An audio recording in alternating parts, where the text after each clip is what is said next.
I played the brand new Pokemon Scarlet and Violet to see if a Nuzlocke is possible. For this playthrough, I will be using only new Pokemon, the ones created specifically for the sprawling world of Paldea.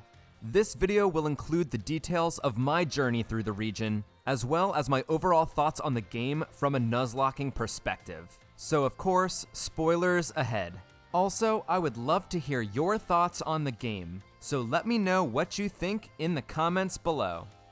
Like all Pokemon games, my first decision is which starter to choose. While I like the designs of all three, one stands out. I mean, how could I not pick the sweetest boy? Come on. Chimichanga, the Fuecoco, joins the team, and we defeat Nemona in the first rival battle. Since this is a Nuzlocke, if my Pokemon ever faint, I must box them permanently.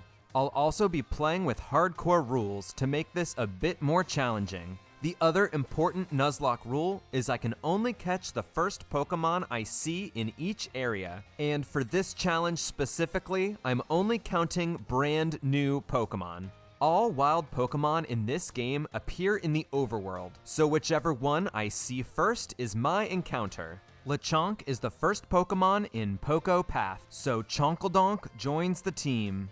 Suddenly, I hear a noise that's even louder than Gen 1ers on Twitter, and find the legendary Pokemon / licensed vehicle Koraidon. After the longest walking tutorial I've ever played, Koraidon joins the team, giving me a quicker way to get around.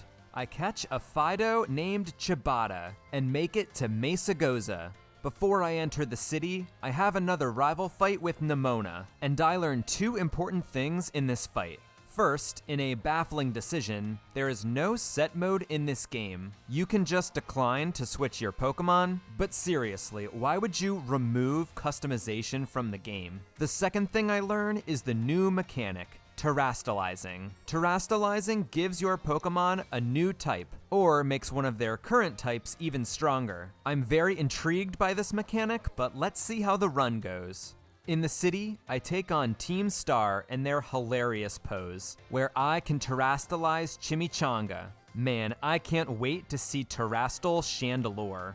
It's my first day at the academy, where they apparently do new student reveals, but here I learn about the Treasure Hunt, a school-sponsored solo field trip, where I can complete whatever tasks I want to. I can try to find Titan Pokemon, or work to stop Team Star from their general evil activities. However, since this is a Nuzlocke, I'll be working towards Victory Road, defeating the 8 gym leaders and taking on the Paldean Elite Four.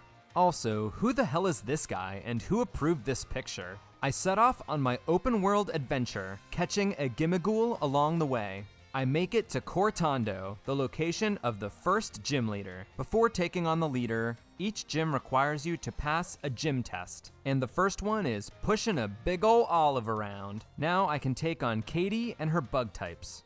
Since these games are so new, I'm basically playing blind, only knowing each gym leader's ace, so I know the level cap. Here, I trust that Chimichanga will be able to take on the bugs, especially with the boost from its Terra Fire type. Chimichanga one-hit KOs all 3 of Katie's Pokemon, and at the end of the fight, Chimichanga grows into its second evolution, Crocolore, who definitely has an egg with flames and not a sombrero. So far, I'm enjoying the open world aspects of this game, and in a new area, I catch a Knackley. In Artisan City, I can take on the second gym leader, Brassius. He specializes in grass Pokemon, so Chimichanga can take out his first 2 Pokemon with ease. However, Brassius's final Pokemon is Sudowoodo. In this game, each gym leader's ace follows a similar pattern. They're all Pokemon from older generations, and they don't have the typing of the current gym. That is, until they Terastallize, here giving the rock-type Sudowoodo an additional grass typing. Scared of any rock-type moves, I bring in Chibata for a Baby Doll Eyes, lowering Sudowoodo's attack to bring Chimichanga back in. A boosted Incinerate can't take out Sudowoodo, so I risk a crit and take it out with a second one. That's 2 badges down. And after the fight, Chonkeldonk evolves into Oinkologne. On the way to the next gym, the game really suggests that I take on a Team Star base. So much so that they block the route to the next city. But I absolutely refuse to do anything extra. So you know what they say, if at first you don't succeed, try and succeed at breaking a Pokemon game. On the way to Lavintia, my encounter is the electric flying type Wattrel, who I name Zappyflap. And when I take on Nemona in the next rival battle, I realize something very important. This Wattrel has Volt Absorb, an ability that heals your Pokemon when you're hit by an electric move. This couldn't be more perfect, as the next gym is where I take on Iona and her electric Pokemon. Iono is an e-girl, so naturally, the gym test is defeating her army of simps. Once that's done, I can take on the streamer herself. Paprika can 1v1 her Wattrel, but her Bellibolt is an interesting Pokemon. When it's hit, it will charge up its electric moves, dealing a significant amount of damage. Chonkledonk does some initial damage with Mudshot, and then I can switch to Zappyflap on the Volt Absorb, and he can slowly wear her down. Third out is Luxio, who's a physical attacker, so I send out Chibata for some baby doll eyes, and a mix of Paprika and Zappyflap can take out the Luxio. Iono's final Pokemon is Terra Electric Mismagius. My team is hurting, so I need a safe switch in to Chimichanga. So I sacrifice Dimmadome the Gimmighoul for the first death of the run. Chimichanga can outlast the Mismagius, ending the fight. Zappyflap evolves into a bigger bird, and Paprika evolves into something that looks like it's from a specific other game. That's right, Iono. You definitely should smash that subscribe button. Seriously, you should subscribe. It helps me out a lot. Before the next gym, I spent a lot of time just kind of roaming around, by the water, in caves, and in the desert. Lots of really cool areas to explore. The graphics definitely leave a lot to be desired, but the region does feel expansive, and I genuinely had a good time looking for new Pokemon, although I was surprised how few of them I was able to find. Regardless, me and my slightly expanded team make it to Cascarafa, a beautiful oasis in the desert. Here I can take on the water gym leader, Kofu. Zappyflap is definitely my hardest hitter in this fight, but since its Terra type is flying, it doesn't make sense to Terrastalize now. Zappyflap can 2-hit KO the Veluza and the Wug Trio with Electro Ball.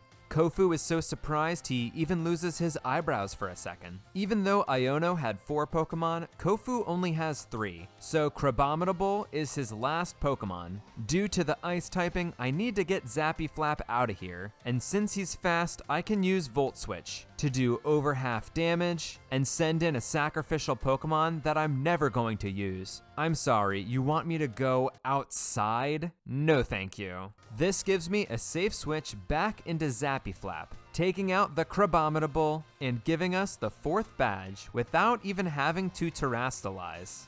After the gym, I catch a Pawmi that I name Pikachu 9, and in another area, I catch a Girafaridge. But I thought you were only playing with new Pokemon. Well, you know what? At the 5th gym, I figure out why that guy's picture was backwards. It's for the least interesting plot twist of all time. Larry specializes in normal types, so I figure Paprika will be a good defensive Pokemon.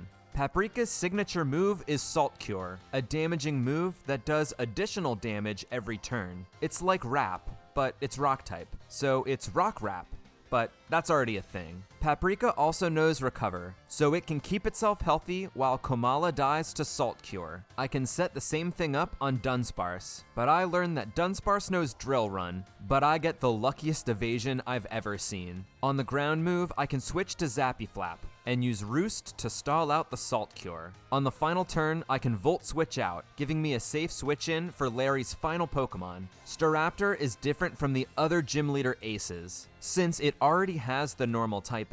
That means its normal moves will hit extra hard. Facade does a ton of damage to Chimichanga, and Flamethrower can't one-hit KO. Rather than risk the crit or high roll, I decide to sack Chibata and take out Staraptor with Zappyflap. Larry is the loser, and after the fight, Chimichanga evolves into its final evolution, Skeledirge, giving him the ghost typing right after I would need it the most. There's a rival battle immediately following this gym, and I thought the terastallized Zappyflap would be okay against Nemona's Meowscarada, but on a not very effective flower trick, she gets a crit, killing Zappyflap so good, he vanishes from existence. Now, Paprika evolves into its final evolution, Garnacle, and Pikachu 9 evolves into Pomo. For the next part of the game, I need to climb the icy Glaciado Mountain. On the way, I catch the Ice and Dragon type Frigibax, who I lovingly nickname Squidward. Of course, it immediately evolves into something that doesn't look like Squidward. Also, it counts evolves into a brand new Pokemon, Farigiraf. So now I can use it. In this game, you aren't required to fight any of the trainers scattered through Paldea. In fact, you need to initiate all the battles. I actually like this decision, although it makes my Pokemon a little underleveled. However, my favorite thing about these games is the Auto Battler. It's a brilliant way to take out all the tedious grinding, but you still have to consider type matchups and avoiding wild Pokemon that charge at you. The team and I make it up the mountain to Montenevera, where we can take on the 6th gym leader, Rhyme. She uses ghost Pokemon in a double battle format, so I send out my 2 normal type Pokemon who can't be hit by ghost moves. Rhyme's Banette knows Sucker Punch, but my Farigiraf has the ability Armor Tail, which blocks all priority moves. I'm able to do some damage on Banette and break the disguise on Mimikyu. Based on the results of this turn, I have a theory on what will happen next. My theory is immediately confirmed, as Banette goes for Sucker Punch again, despite knowing that Armor Tail is in play.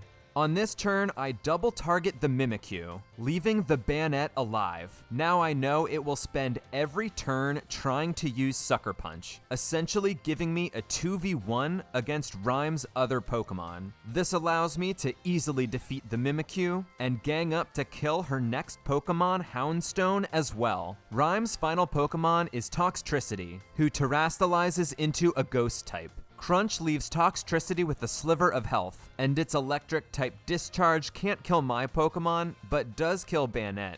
Chonkledonk can clean up the fight with a Mudshot, and the 6th gym badge is ours.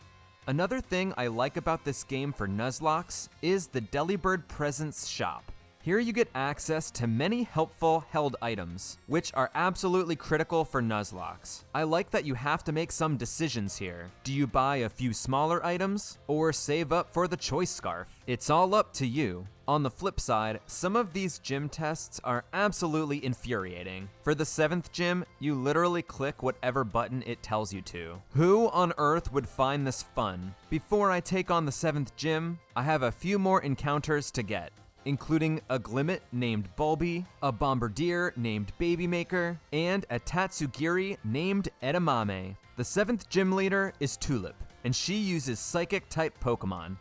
Thankfully, I just caught my first Dark type in Bombardier.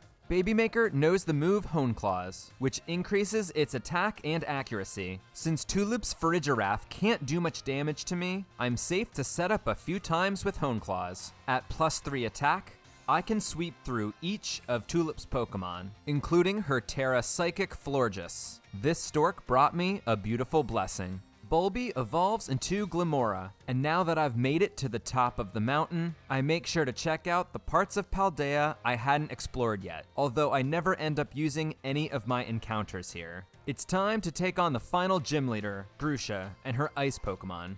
It's been a while since I used Chimichanga, but I certainly didn't forget about him. He now knows a move called Torch Song, a ridiculously overpowered fire move that not only does 80 base damage, but increases your special attack. Torch Song can one-hit KO each of Grusha's Pokemon, including Beartic, who it looks like they tried to censor, but I feel like they just made it worse. Grusha's final Pokemon is Terra Ice Altaria, and from the 3 preceding Torch Songs, a +3 Flamethrower can take out Altaria. We now have defeated all 8 of the Paldean gym leaders. The only thing left for me to do is take on the Paldean Elite Four. So I select my team and get them ready to go, including evolving everyone to their final evolution and giving everyone the best moveset I can. I've decided to continue the mostly blind playthrough of this challenge. So for the Elite Four, I only know the level cap and the type of each Elite Four member, just so I can build a fairly competitive team. I have no idea what Pokemon they have. After sitting down and passing the champion assessment, it's time for me to take on the Elite Four. First up, we have Rika and her ground Pokemon. She starts with Whiscash, and I wish I had started with a grass Pokemon. With Edamame, I start by setting up a nasty plot, but take a fair amount of damage from Earth Power. I am able to take out the Whiscash, but Edamame is at low health, so hopefully I can just outspeed everything. Next out is Donphan, who I definitely outspeed. However, I forgot that Donphan can have the ability Sturdy, and its Earthquake takes out Edamame. I do have a backup option in Squidward, and I use the 100% accurate Dragon Claw to take out Donphan. Squidward outspeeds and hits an Icicle Crash to take out Camerupt, and the Speedy Doug trio just goes for Sandstorm, allowing Squidward to take it out with another Icicle Crash. Finally, Rika has Clodsire, who Squidward takes out with one final Icicle Crash. The next Elite Four member is a literal child, so to get on her level, I'll make things as simple as I can for her. I terrastalize Chimichanga and use Torch Song to take out her Copperajah, her Bronzong, and her Corviknight. Fourth out is Magnezone, who hangs on from the Torch Song thanks to Sturdy. Magnezone puts up Light Screen, which does affect the special attacking Skelderidge. However, I get in an extra Torch Song, taking out the last hit point. So even though Light Screen is up to protect the Terra Steel Tinkaton, I'm at +5 special attack, so Chimichanga tanks the Stone Edge and uses a boosted Flamethrower to take out Tinkaton. 2 Elite Four members down. The third Elite Four member is a familiar back of the head.